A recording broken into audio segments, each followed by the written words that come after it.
My name is Sari van Poelje, and I run Intact Academy, which is a school for coaches, consultants, and leaders. I run that in 8 different countries, and you can find me on www.intactacademy.com. I also am an expert in business innovation and agility. So I do agile business innovation design for small companies, family companies, and multinationals.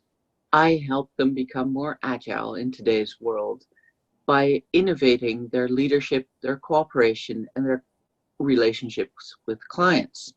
You can find me on www.teamagility.com. Now, we've been talking about transactional analysis, one of the tools I use to help leaders, coaches, and consultants to develop. And we're talking here about ways to maintain your own reality. We talked about 5 different ways. The last one we talked about was symbiosis and ways to keep a symbiotic relationship going. Now we're going to talk about rackets and racketeering. Rackets are an interesting concept in TA. Really, we say that we distinguish 2 different things. We talk about racket feelings and rackety behavior. So let's talk about racket feelings first, because you probably recognize this.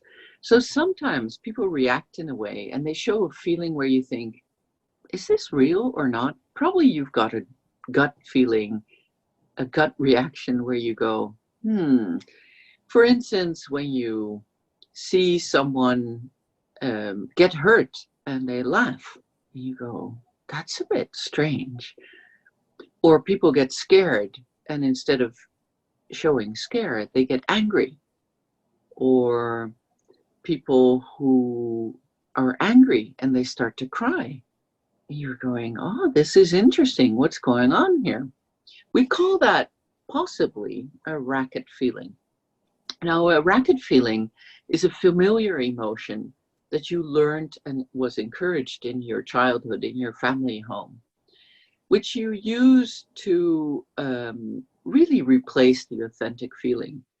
You show these racket feelings because in your family of origin, probably the authentic feeling was named but forbidden. For instance, boys don't cry. It's a very typical example.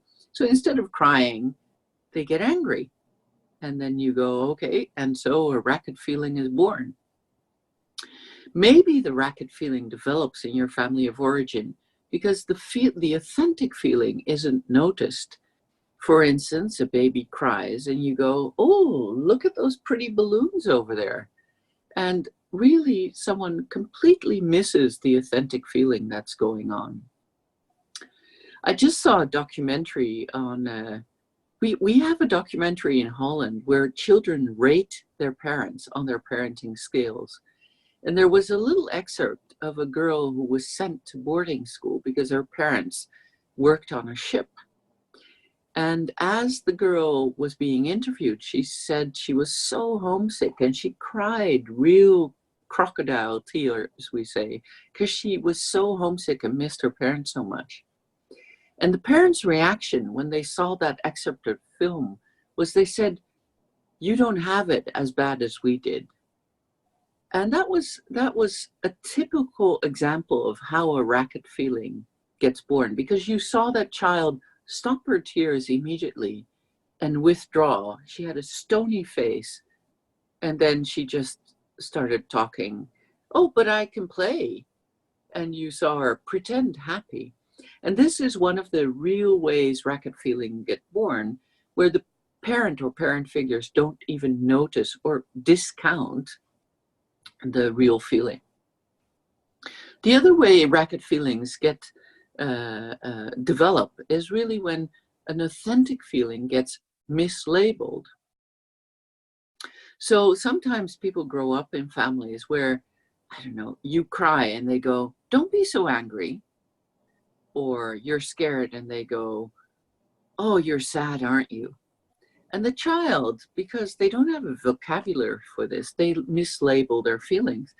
And so you see that racket feelings are really replacement feelings for authentic feelings. It's what got, we say, stroked in the family of origin, so it got noticed and recognized. And it starts to develop because an authentic feeling is named but forbidden, it's not noticed, or it gets mislabeled. Anytime you're in a racket feeling, so you show a replacement feeling instead of the authentic feeling, we know that you are reliving your past. So we say anytime you have a racket feeling, you are in script. Why is this useful as a leader, coach, or consultant? Because sometimes you have clients or employees across from you who show all sorts of feelings, but in your gut, you know, I don't think this is authentic. There's something else going on. Of course, people have real feelings. Real feelings, authentic feelings, are real reactions to the here and now. So if you get hit by a car and you start to cry, yes, of course, you got hurt. It's a real feeling. It's not a racket feeling. If you get into a situation where I was walking down the street in a strange city and I heard footsteps behind me, I felt fear.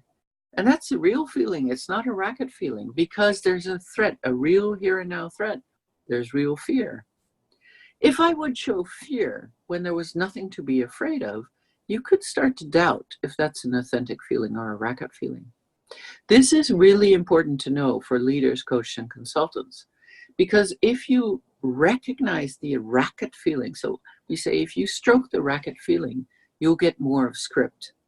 So if you really, someone is crying when they're angry, and you put your arms around them and you say, there, you'll be fine.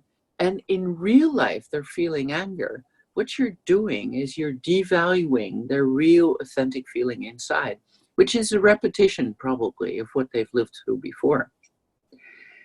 What is important to learn as leaders, coaches, and consultants is that you learn the difference between when it's authentic and when it's a racket, and you learn to react appropriately to the authentic feeling, regardless of what people express.